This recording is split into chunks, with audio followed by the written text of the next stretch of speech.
This programme was funded by the Broadcasting Authority of Ireland with the television licence fee.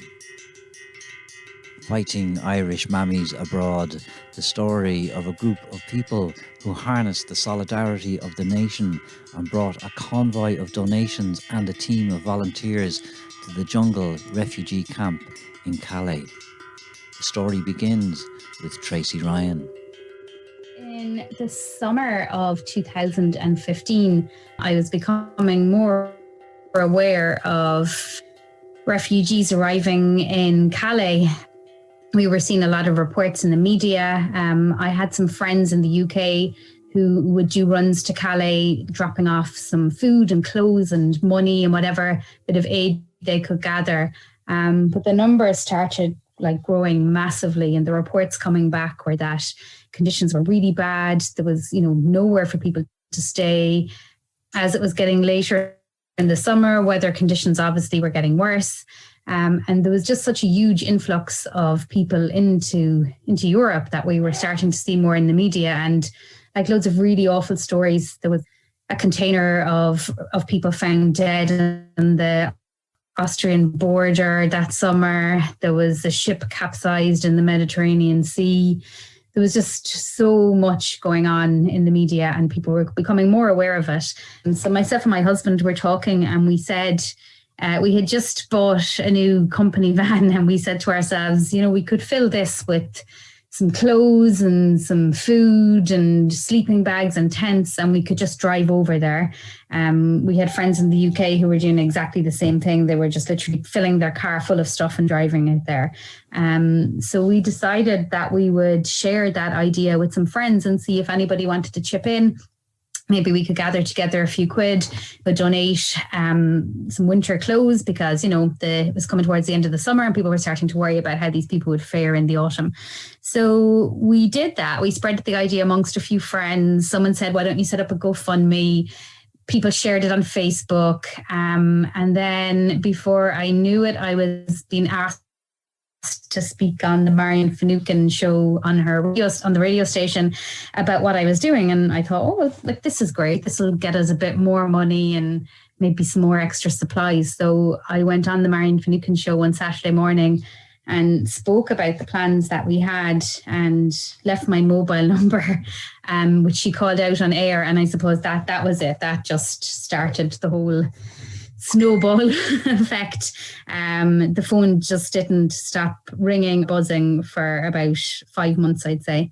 Everybody was sitting at home watching the stories on the news. Everyone was watching the images of people arriving off the boats. They were looking at conditions in Calais, and everybody wanted to help.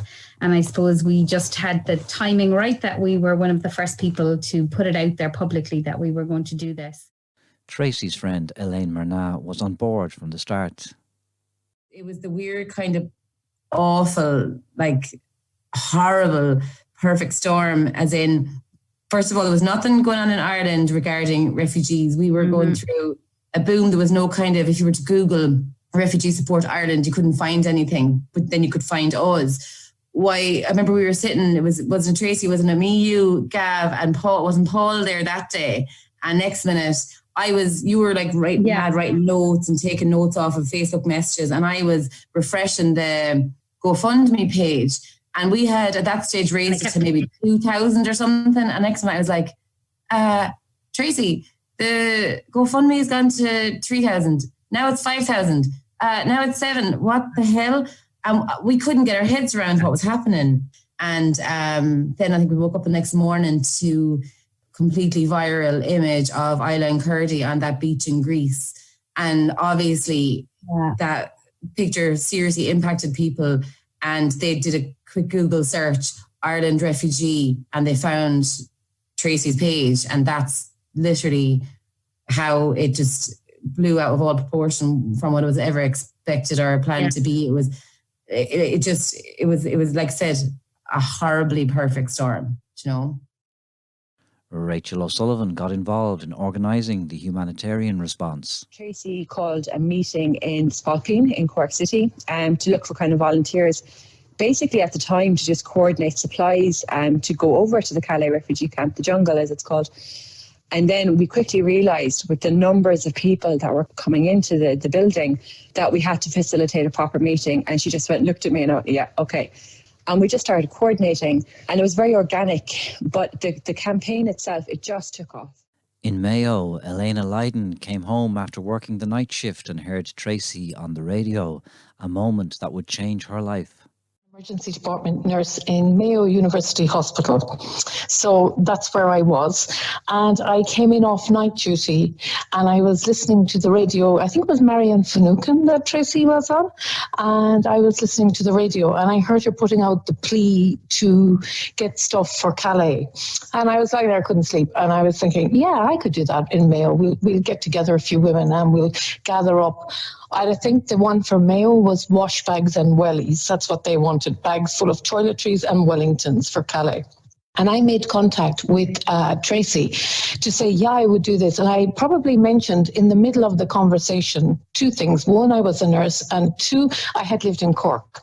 And I had holidays coming up, and no problem, I would come to Cork to help her sort out the stuff if she needed in one of the warehouses. So after maybe a couple of weeks of contact by text and that, she just said to me about going to Calais, that she was thinking of putting a medical team together. So I thought, yeah, okay, I can do that. I mean, when we first started talking about it, it was just amongst the usual activist people. That's why we thought it would be a small endeavour. But as the summer rolled on, this was like the biggest news story of the year. It was the refugee crisis of the summer of 2015. It was massive news. It was on our TV screens every day of the week. People were talking about it on the radio stations and everybody was concerned. I mean, people sitting at home with families were thinking, oh my God, these are people, they're families that, they're going through hell, we need to help. So there was amazing public awareness about what was going on. We didn't really have to go searching for things. They were literally handed to us.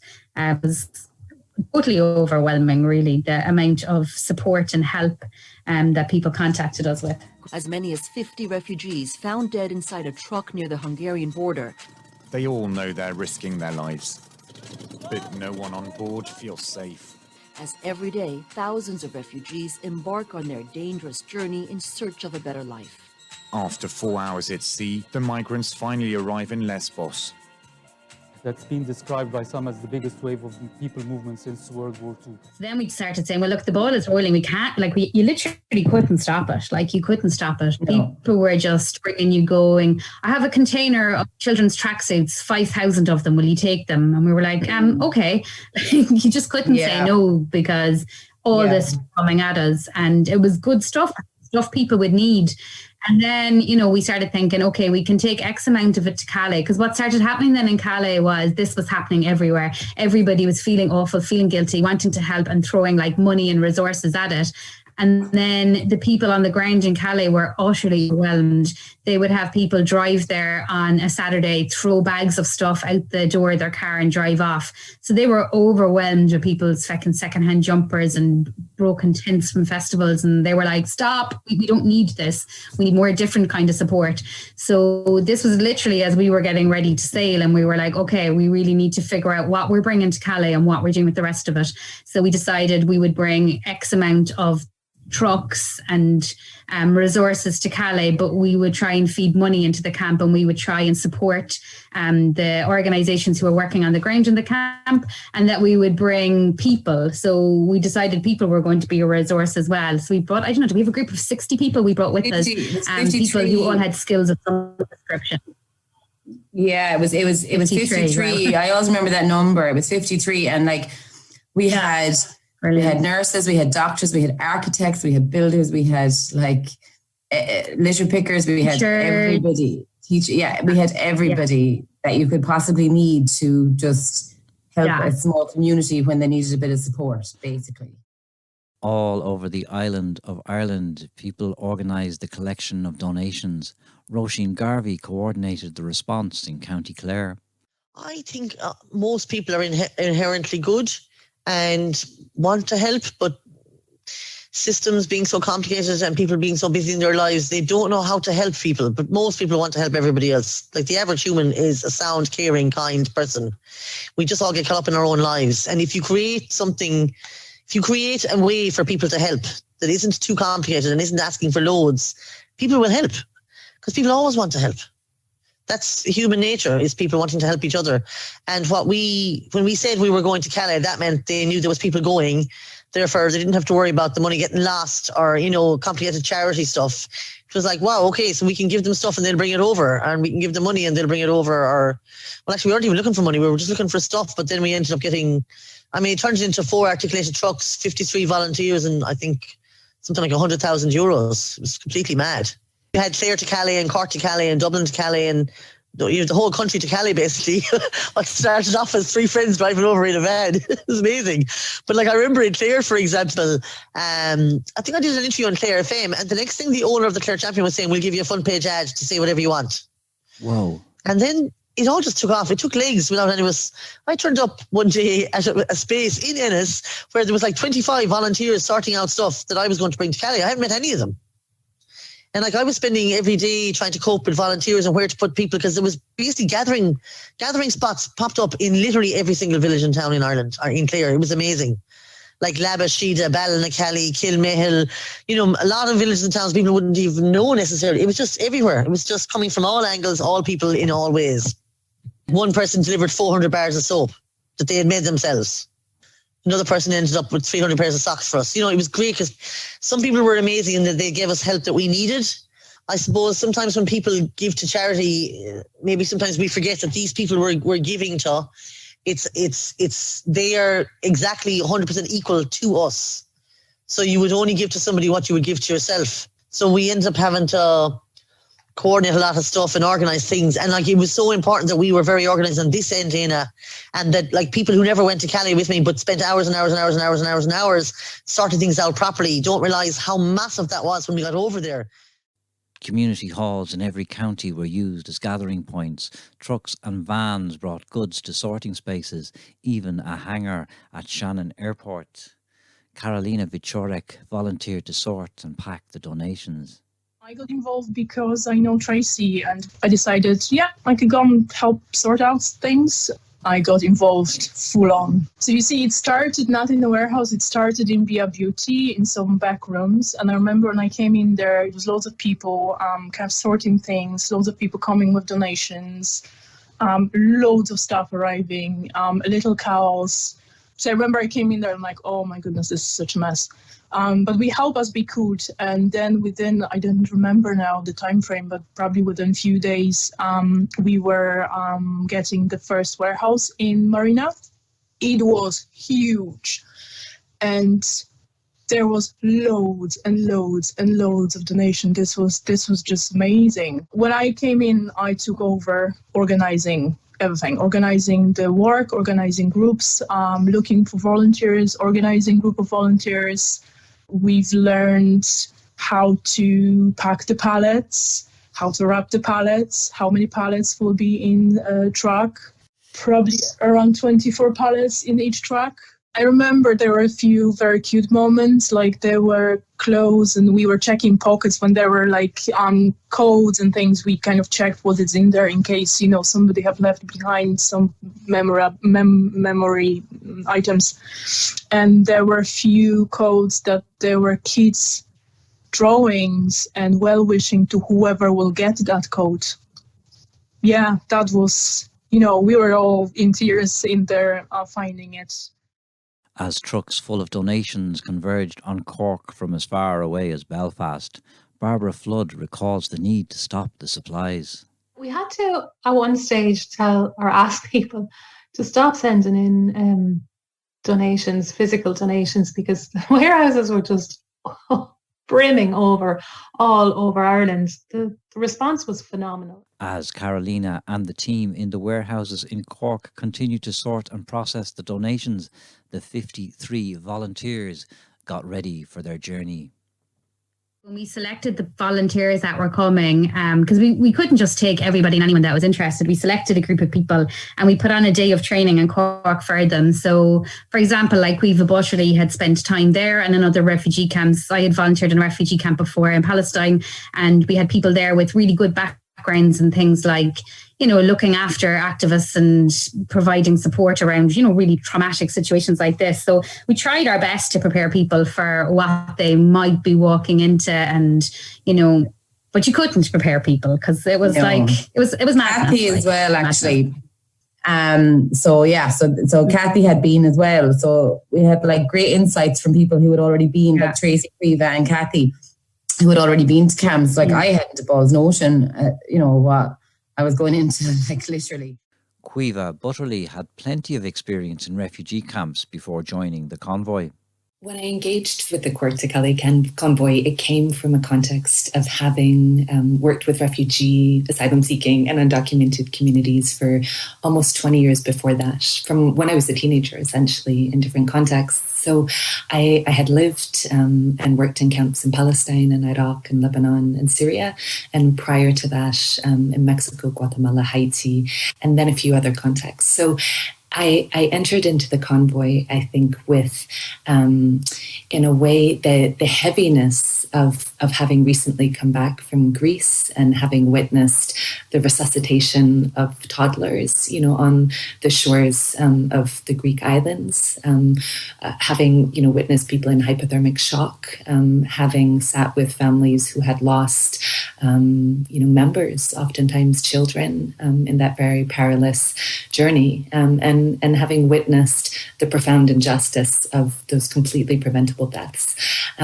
So I entered into the convoy holding, in a way, the grief of that witness and the profound injustice of so much of what had played out, pre-2015 already, vis-a-vis other contexts in which hundreds of thousands of people from Syria and Afghanistan and Iraq and Sudan and Eritrea and numerous other contexts were making that journey. So I was met with this group of profoundly, I felt committed, really enthusiastic, very lovely people. And in that interface, I found it really gave me this moment of hope. In that when people collectively organize, they can do really amazing things.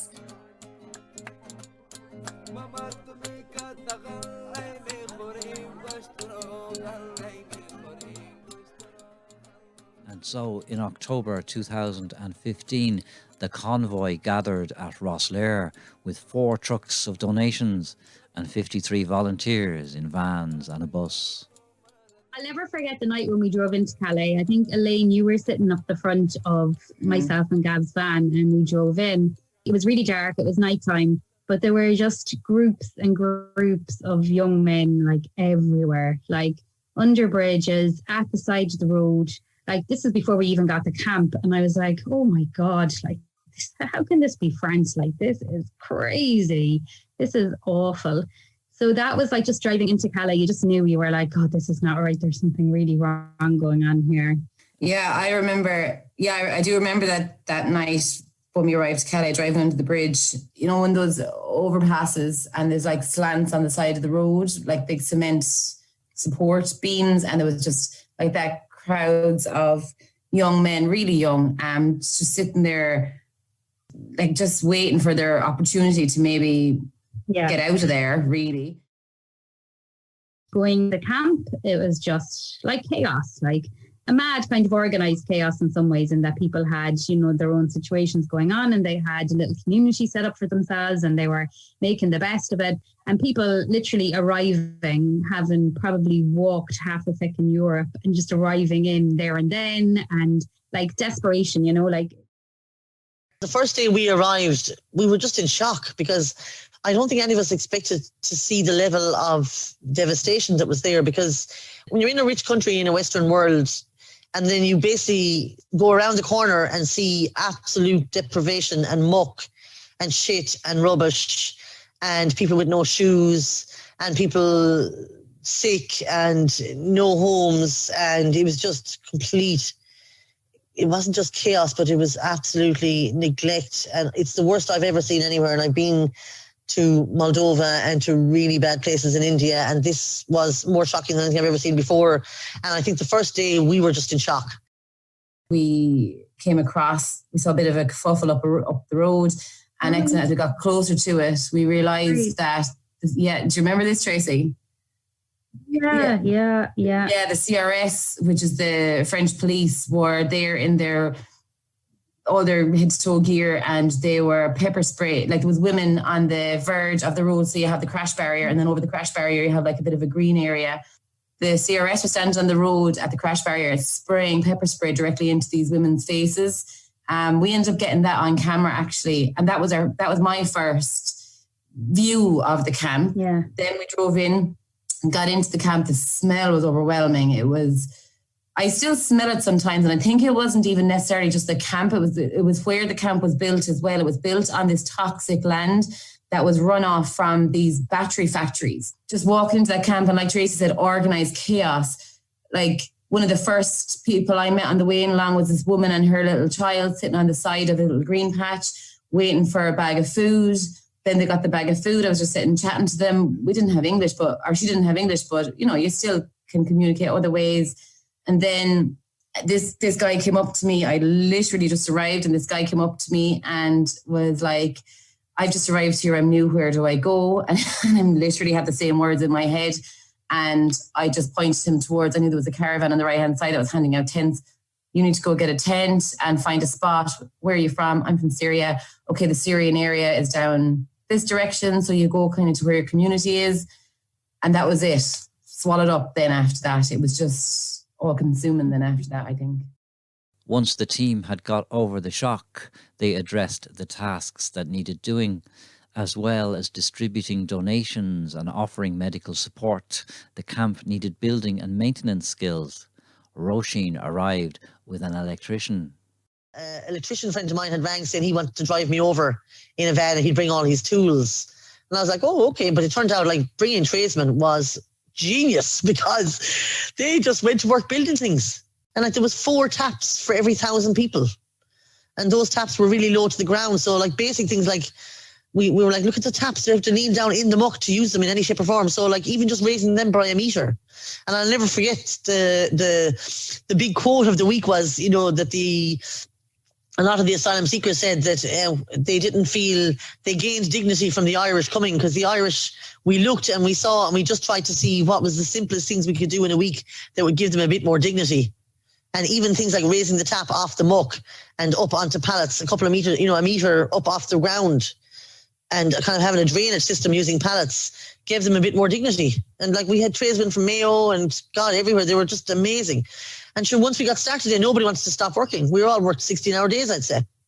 We had 200 people on our little database of people who wanted to come to Calais with us on the original convoy. We literally had 200 people, and we whittled it down to 53. And they were all put into pods and teams, and they would then rotate what they were doing on whatever day. But everybody was totally on board with doing whatever it was they were assigned to do. They were just appreciative that they were going there and they were getting the opportunity to support people there on the ground. Yeah.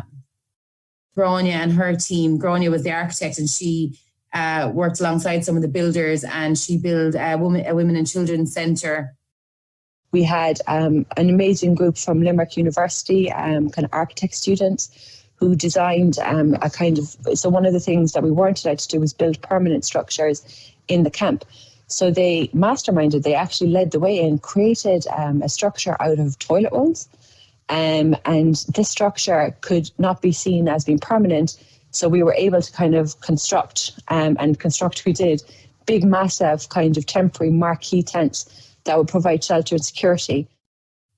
The back of that as well, there was a vaccination centre built as well, which was really well needed at the time. On the first trip, the Women and Children Centre was built. There was a lady who was due to give birth. So one of our main projects was to have a shelter. It was a bender, again, Paul, to have a bender built in the family area for her and her baby when the baby came. We went around the camp and we met different people who were kind of like that. the leaders or the elders of like whatever community, and like we would figure out what they needed. Like one guy wanted to build a church, and we were like, yeah, that's important to you and your community here, so we're going to donate some for that. One guy was really interested in building a school for the kids.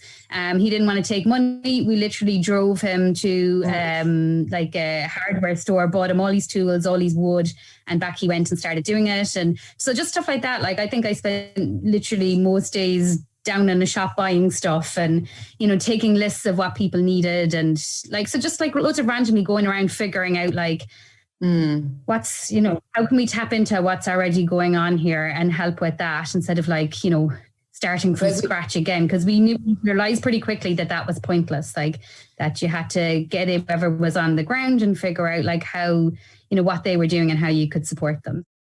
When we got to the warehouses where we thought we had actually put money forward ahead in advance to book warehouses, so our stuff would have some place to go because we were bringing 4 articulated trucks. But when we got to the warehouses, there was chaos and there was nothing. Like I spent two days just building shelves in a warehouse so that we could have a place to put stuff when we did take it out of the truck. But it wasn't just about the Irish doing the jobs. It was about working with the residents of the jungle. I remember the Irish builders were showing the lads, and some of the guys from Sudan and various other places were fantastic builders and had a huge range of skills. And they all worked together to create the structures, you know. And there was a fierce solidarity and teamwork between the Irish builders and the people in the camp who, you know, also had nothing to do every day, because that's the other side of living in a refugee camp. There's literally nothing to do. And I remember at one point, the builders turning around and they were like, well, a couple of the lads who shall remain nameless, they were like, come here, they don't need buildings. We need to get them out of here. We need to build escape kit. And you just had this moment where the lads were like, how do we get them out of here? We've got to help them, This was Eanna Lydon's first time in a refugee camp. She and the medical team had to deal with ailments and injuries they had never encountered before. The medical team would go, and we had 3 caravans that were set up in kind of like a horseshoe shape.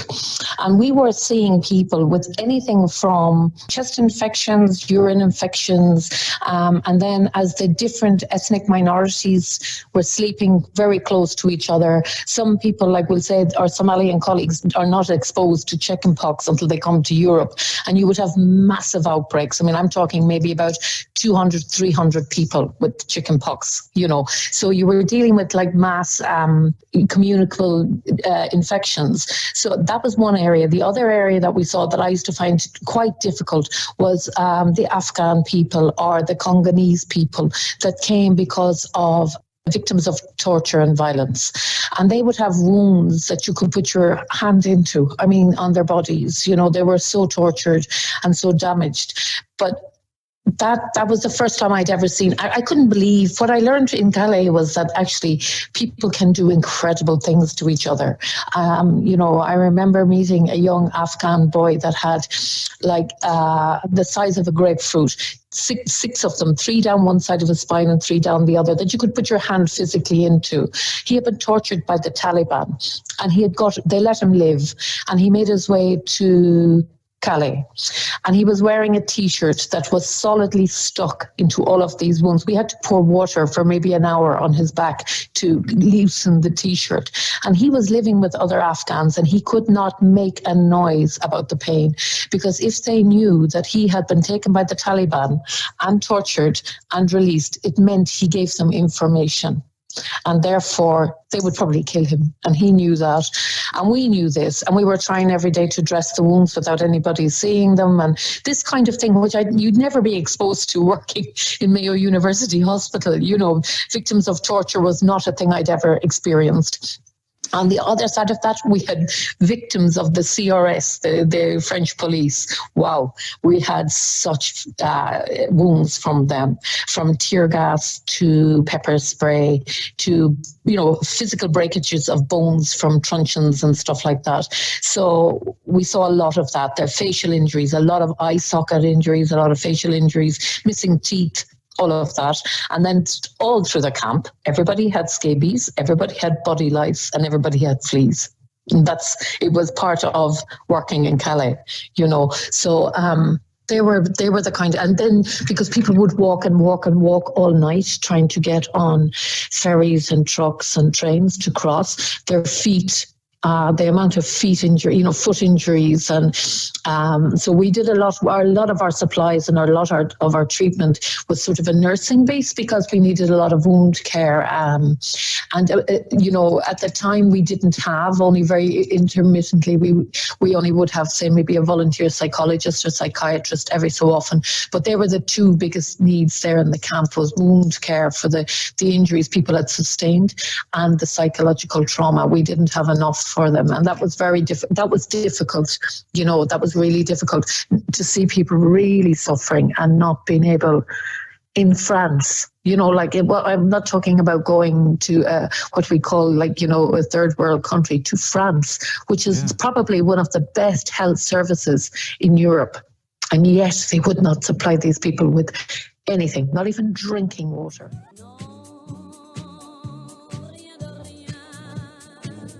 Tensions have been rising in the port of Calais just last week. Migrants in Calais chase after a lorry bound for England. French migrant hotspot, they call it the jungle in the port town of Calais. The jungle. Living here, there's now 6,000 of them.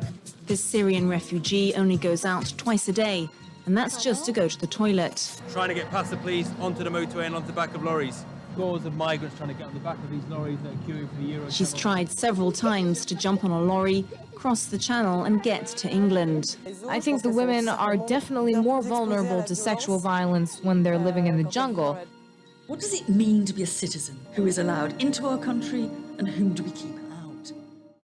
I think I was 5 months pregnant when we went to, I'm fairly pregnant looking when we went to Calais, and people would be like, oh my God, I can't believe you're going there pregnant. And I'm like, there are pregnant women walking in here and giving birth every day. Like, seriously, being pregnant, watching what was going on, being a parent, same for Elaine, being a mother and watching these things going on. It kind of pushes you on a bit more, really, and makes you really want to do this and try and help. So that's definitely something that would have made me want to go and made me want to help, for sure. And being pregnant and leaving kids behind when you're over there, it is what it is.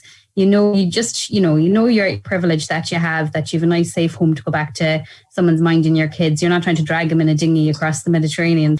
So there was no problem being over there pregnant. In fact, any of the pregnant women that I met, it was a nice little bonding thing between us. They'd point to my belly, point to their belly, and it's a bit smiling at each other and stuff like that. So you couldn't just walk in and start handing things out. We found that out pretty quickly. Things had to be really organized and done really well. There was a time where we opened up one of the vans and we tried to hand out shoes and we caused a riot, because of course everybody really, really needs shoes, and they're not going to stand in an orderly line for an hour while you get it together to go through the shoes. They just really need a good pair of shoes.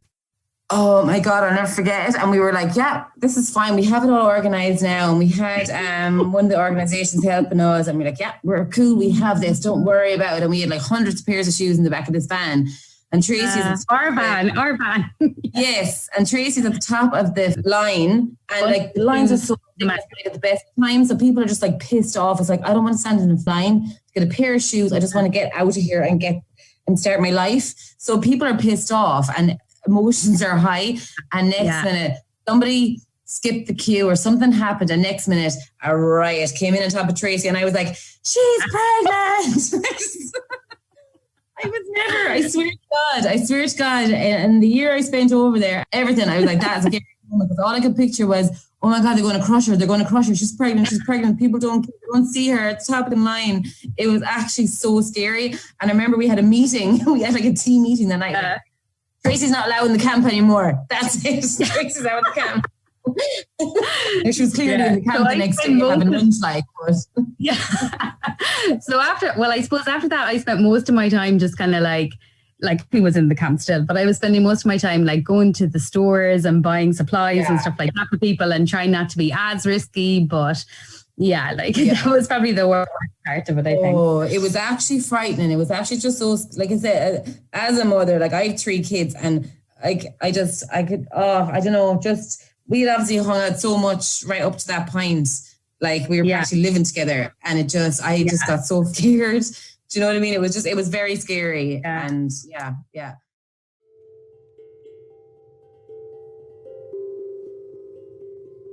It's one big long line. Today is a shoe line. It's been 3 hours. I'm mid-line. That pair of Nikes are so close but so far. I could just give up, but no. I need to walk the line. Maybe the Nikes will be finished. No point in waiting for shiny black numbers. I'm cold, I'm hungry. If I wait, I'm gonna miss the food line. My lifeline seems to be waiting in line. Screw the shoe line. It's 3 a.m. I jump the train, silently, with only my breath as movement, the train waits in line. Inshallah, it's my good chance day.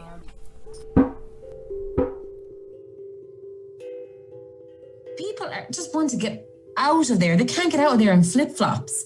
And that sounds really trivial, but it's a fact. They can't get out of there in flip-flops. Yeah. They need... Well, and then what adds to the frustration is the box of shoe donations come in and everybody's like, yay, shoes. And then like 50% of them are shoes that you can't wear living on a camp in Calais trying to sneak into a tunnel at night. They're like men's dress shoes, size 10. And a lot of these guys are small. They're like, they're teenagers. They're like 18, 19. They're small. They're so young. They need to wear dark clothes. They need to wear runners and they need to be nimble on their feet at nighttime. They can't wear a pair of dress shoes. So like, there's utter frustration at all of these kind of donation points in the camp. And I think we learned that pretty quickly. We're like, this is a serious source of frustration for people. And it has to be handled. And the whole being nimble on their feet, 90%, I would say maybe 95% of people in those camps are trying to escape somewhere because it's not possible to live there with any form of quality of life, and they're trying to get to a safe place. So they need to be able to run from three groups of people. The feckin' CRS, who are extremely tough, with no holds barred, will baton you, will pepper spray you, will taser you, will water cannon you at the flick of a switch. Then there is the fascists who dress like the CRS, coincidentally, and will beat you just by seeing you on the street. And then there is the smugglers who have their little turf wars going on with, I control this parking lot, I control that one, you can't get on that truck, and they won't beat you or pepper spray you, they will kill you, like literally. Like a young group of guys who left the camp one night, never returned, never came back, never got to the UK, never to be seen again. God only knows where they are. I remember driving out of the camp one night, say it was about 11 o'clock, half 11, and I was driving out under the bridge, and there was this kid walking on the street. He looked about 14, and I pulled up alongside him, and I was like, hey, I said, where are you going? And he said, oh, I'm just going into the hospital. My cousin is in the hospital, and this kid's name is Sultan. And I said, do you know that there's like a serious like fascist threat at the moment, and that they're just literally picking people off and they're disappearing? He said, yeah. No, but it's fine. My trick is I'm a fast runner. Literally were his words to me. My trick is that I'm a fast runner. I was like, get into the car, I'll drive you to the hospital. The hospital is about 5 miles from the camp. Like that kid in particular, with his cousin, when his cousin got out of the hospital, I think he had something to do with his appendix, was up with him. But they're fine now and they're safe and they're in the UK, and the two of them are actually doing really, really well. They ended up in a parking lot one night where they shouldn't have been, in the sense that this is a paid parking place, and paid parking place means they pay smugglers for the privilege of being there and having the opportunity to get on that truck.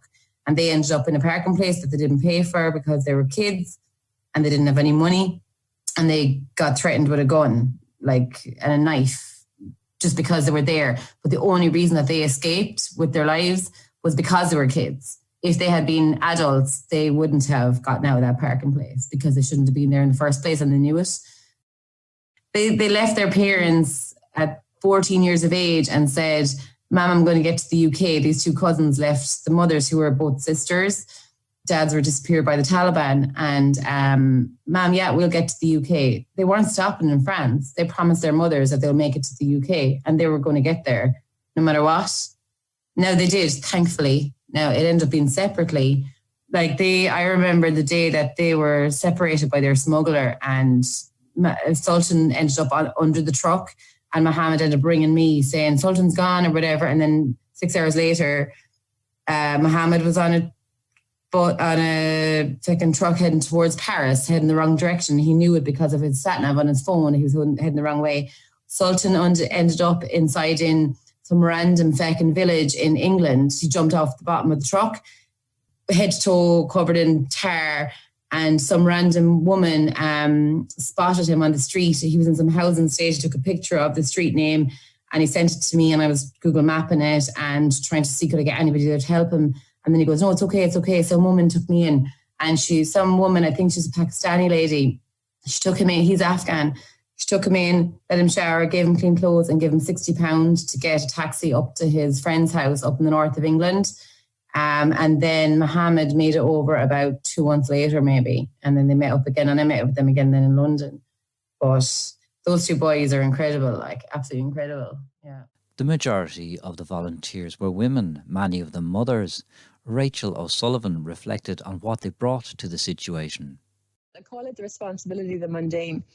And you're talking about the gifts that women bring to society, that we bring to whatever campaigns we take part in. And often, motherhood is kind of dismissed in a lot of ways as a kind of just looking after children. And it is. I mean, that is your function. You're managing a home. But there's far more to the task than is kind of really understood.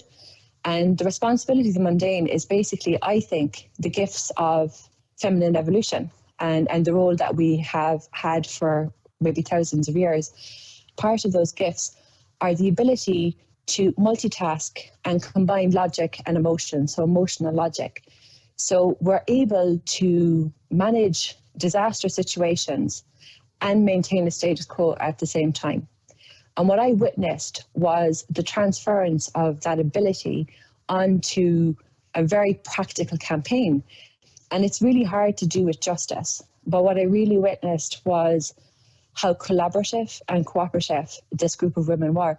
And it was a getting the job done. It was the focus on the task. It was the absence of ego. And there was a structure. There had to be, because it got so big. So, Tracy and Elaine had the final call. We had different roles. We had the final call on certain roles. But at no point was there a really strong structure where if you had a problem, you couldn't say it. And it happened really quickly. So this is the motherly Irish mama thing, They laugh because they all call me mommy anyway now, because I think it's a thing with Irish women to continuously try and feed these kids, because they're all malnourished, their teeth are falling out, their skin is pretty bad, their hair is bad because of the diet. But maybe I just get motivated because I get angry, really. I'm angry at what happens to the kids here. And I just think, that could be my child. So somebody should pick them up. And sometimes the loveliest things happen. I might look after a child here, a 15 or 16-year-old boy comes here with nothing. And we go and buy some clothes that I fundraised for, and maybe buy him a sleeping bag and a tent. And he's off the road for the night. And the next day I will get this message, all in Farsi, which I speak a little of now, from his mother in Afghanistan. So I think, that's, mother to mother. I think it's worth doing it. So for me, that's where I get the motivation. And I work with good people. مادر همه دنیای منی، مادر همه رویای منی، مادر بی تو نمیتونم زنده بوده که تو هر دم نفسهای منی. Mom, you are my world. Mom, you are my wish. Mom, you are not with me. I can't live in the world. Every minute you are my birth. The jungle was home to mothers and unaccompanied minors. Barbara Flood would go on to document the stories of asylum seekers and make several trips to the jungle. It's so different when you're face to face with something in real life. You can read about the war in Sudan, what's happening in Syria. You can read about it and it just doesn't affect you in the same way, but until you meet people from those countries and you hear their personal experiences. I remember that from that first trip, a woman, and she's showing me pictures of her kitchen and these beautiful tiled kitchen back in Syria. And then she's just going like, and look at this, look where I am. I was just sitting in a tent, and the stink of there was these factories on the way into the camp. And then the smell in the camp, obviously, because at that time there was no toilets even. And the smoke, because everyone was trying to build little fires to get warm somehow, because there was no heating, obviously. And everyone had a cough, and she had a bad cough, and her kid had a bad cough. So everyone is coughing and sick and sore throats. And she was just saying, like how did I come from this? Show me the pictures of this beautiful kitchen to where she was in Calais. And I remember specifically introducing some people in the group to a single parent who was a father from Syria, whose child was neurodivergent. He had autism, and he had a number of other quite profound special needs. The father, who was amazingly eloquent, who was profoundly brave, was making this journey to Britain because he had watched a documentary dubbed into Arabic about the NHS years before in Syria. And he believed that he could get the resources that his beautiful boy needed to access. And in that journey to Calais at that time, he had come from Turkey to Greece. He had made that entire journey, while having to physically restrain his 12-year-old boy from jumping, into the waters as that dinghy passed from Turkey to Greece. He passed through Germany. He had passed through all of these countries along the way who also have very robust systems when it comes to care and resourcing, and support for children with special needs. But because of this documentary, he was really focused on Britain. He had no family there. He had no connections. He had no friends there. But this is what he believed that he and his son needed. And in that translation, in that interface between these parents, primarily mothers, and this father, there was such grief. And that grief, I think, came from just occupying, even momentarily, for a lot of people in that convoy, that choiceless choice. What do you do, when every instinct in your body is to keep your child safe? What do you do when confronted with no choices left? What do you do, when you have to put your child, knowing that the experience will catalyze, an experience of deep stress for your child, to restrain him in a dinghy, to walk, make this journey on foot through all of these threats that existed along the way for both him and his son.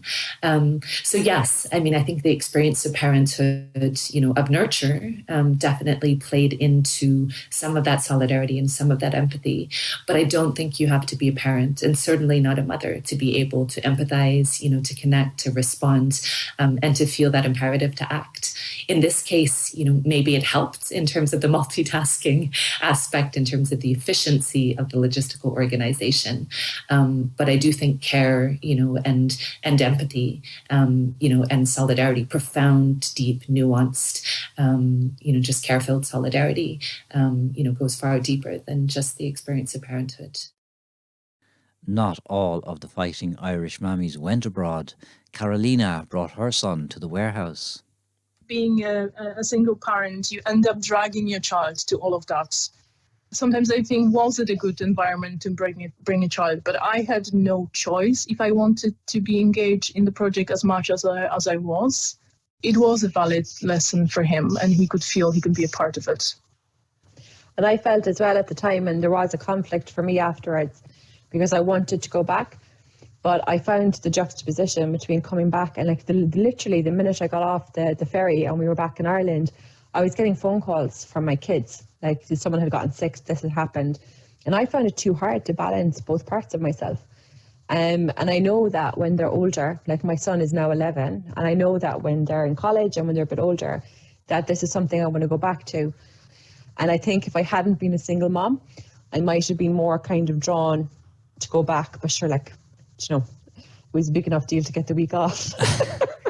It's the only week, and this is something for a documentary. That's the only holiday I've had since my children were born by myself. That 1 week in Calais. Apart from that, the most I've had off is 2 nights off. That was the only period of time I've been away from my children. You are joking me. So that was interesting, yeah. Since they've been born. You went to Calais to save the refugees just to get a week away from your kids. Pretty much. After a week away, the 53 volunteers returned. Some of them came to the warehouse to see how the team were coping with the donations that hadn't yet been distributed. Carolina could see the changes in them. They've been traumatized, a lot of them. You know, they did recover. That's when we got all the stories and things. But it is a huge mental challenge and responsibility. Not like physical, of course, but you kind of on the adrenaline, you want to help, you're doing. It's the same like we had in a warehouse. It was, we're doing. It's huge, it's growing, we're doing it. They had the same thing on the higher level. So they were on the adrenaline in there. And I think on the boat back, it started to sink in. And we got the ghosts in here. I wasn't prepared for what I would see and what I would hear. And I wasn't prepared for the emotional overwhelm as well. And I don't think that we understood what we were getting involved in. And for me, what I found coming back from Calais, a lot of people while they were there were finding it very emotional and very stressful. But I know as a nurse, the days I'm working, I don't analyse it, but when you come home out of it, and then you're not nursing and you're not looking after these people, you're thinking about what they've told you. That's difficult. That's very difficult. We kept going back to Calais and we would take teams of nurses and doctors with us. This was one thing we used to always say, you know, we were lucky because we weren't sitting talking so much in the beginning. We were doing what was needed medically. But when we would all go home, you would really need each other, even if it was just a phone call from a colleague, you know. But one of the guys, Fintan, was on the trip with us, and myself and Fintan must have gone to Calais 15 times, 10 times, 15 times together, you know. So you make good friends, and you know, it was, for me, it was a really positive experience. It wasn't a once-off event. Almost everybody on that convoy that I can think of became engaged in long-term, meaningful solidarity work, whether that was the ER and other nurses who were present, the EMTs, you know, the medics who were present on the convoy, having worked now for years, you know, on their holidays, in time off work, in street clinics in Paris, in Lesbos with unaccompanied children, you know, in the Balkans, people have gone to Lebanon. There's been such a multitude, you know, of impacts from that. And then as well as that solidarity work, so the direct work, you know, of engagement in camps, the social care workers, you know, who went on to set up the Refugee Youth Service in Calais, which was instrumental in the care and safeguarding as much as you can safeguard the rights of an unaccompanied child, you know, in a very precarious refugee camp. So many people throughout Ireland donated so much, and not all of it could be brought to Calais. So what happened to the rest of the stuff? The physical things that we gathered, like, there's no way we could have brought them all to Calais. Like, that wasn't happening. No. So we were able, with the money and the resources we had, we sent trucks into Syria. We sent stuff over to Greece. We sent stuff into Hungary. And even just like campaigns in Ireland, like, we were able to contact different charities in Ireland and say, look, we have a huge excessive resources here. Will you guys take some? So, like, nothing went wasted anyway. Everything actually found a home. Yeah, like, there was some fantastic charities. Was it, like, lots of the ones in Cork, because obviously it all spawned from Cork. And I, like, what was that one? Is it Penny Dinners we supported? Jacket Off Your Back. And there weren't as many women and children in Calais, and everybody wanted to donate things for children. So we had nappies and children's clothes coming out our ears. So, like, we were able to send them into countries where they'd be needed, but also we were able to share them with local charities as well. Yeah. The convoy to Calais happened in a political and humanitarian context, a huge wave of migration to Europe that is unlikely to stop soon. I'd say the Cork to Calais convoy, in a way, was an antidote, I think, to a broader global politic of rejection and externalization of borders and all of the results of that, such as the tens of thousands of women, men and children who have died, preventable deaths in the Mediterranean and Aegean seas, the demonization, the criminalization, and the very inherent racism, very overt racism that is present on a policy level, not only in the EU, but internationally we're seeing. So in a way, the convoy, was a response to that, and a response, I think, that was grounded in the humility, of knowing collectively that once the convoy left the camp remained. And yes, it was small in scale, and yes, it was symbolic vis-a-vis a context of over 70 million, displaced people, over 26 million refugees in an international context. Elaine went back to Calais every chance she could after her first visit with the convoy. Me alone, I still have contact with at least 15 to 20 people personally, one-to-one, I still have contact directly with in that camp from day one that we were there. And I'd say people who, like the likes of Karen, who spent a lot of time over there, I'd say you could multiply that by 15, the amount of people. That, and Elena, multiply that by another 15. And that's the amount of people that have spread, and even people within their communities, their families, at home here in Ireland. It's raised so much awareness for them about, what it is to, like that, solidarity and not charity. Elena Lydon spoke with me from Lesbos, where 5 years after hearing Tracy on the radio, she is still a mammy to asylum seekers. We have a lot to offer as Irish people, and be very proud of my Irish colleagues that were in Calais with me, and all of them came from different backgrounds, because we all experienced the same experience differently, but we all experienced the same experience, if you know what I mean. The heart of it was female. The fulcrum that held that together were the strengths of Irish women. The Irish are famous for coming together and having our mehels and working together to solve problems, and that Clare to Calais thing was a perfect example of that, or Ireland to Calais, and I would hope that people would remember that, and we have to watch out that we don't forget that most humans are good and we're all in this together, and most people are trying to do their best even if they make mistakes along the way. A lot of people want to go and get to Calais because, I went to Calais. Like, the likes of you and the amount of people working in the background in those warehouses doing all the fucking really tough, hard work. Like, the amazing work that you did without needing to go and like check in at the jungle in Calais. Like that, without that, we had none of it. Like Carolina, like the amazing people that were there in the warehouses every single day, there for the deliveries, there for the really heavy lifting work. Yeah. You know what I mean? I just think that, and there for the months after when the Calais trip was done and dusted, and we were left with things that needed to be figured out. Yeah, absolutely. They were just amazing. I know it was a tragic situation that we got all involved in, but it was amazing to see people from so many different parts of the world coming to help.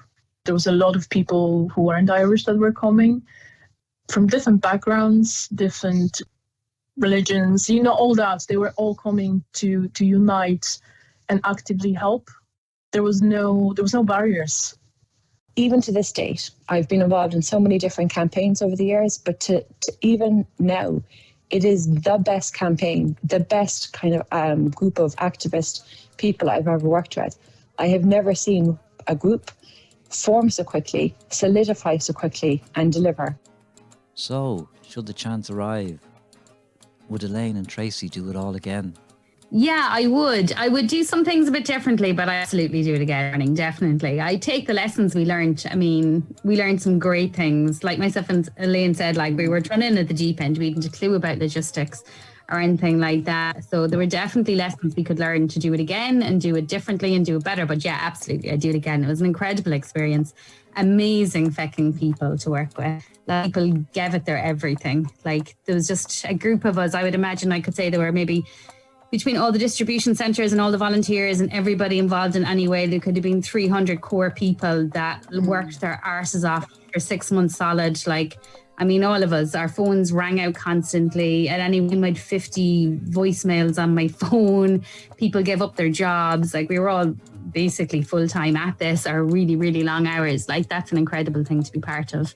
An incredible bunch of people as well. So, yeah. I just think, Tracy, that like you literally were like the spark at the centre of something. Like, a spark is small, but the flame that comes out of it is massive. And I think that's what happened. I think that you really sparked something amazing. we did help a lot of people and touch a lot of people, like the group of us that went over there, and the things that we did, the knock-on effect throughout the years of people continuing to go back over, and all the different campaigns and little, things, projects still run today, and all the people they've affected. Like, it's probably had a huge knock-on effect. And yeah, it was an incredible thing to be involved in. Mad, absolutely mad at the time. I think I was seriously burnt out afterwards.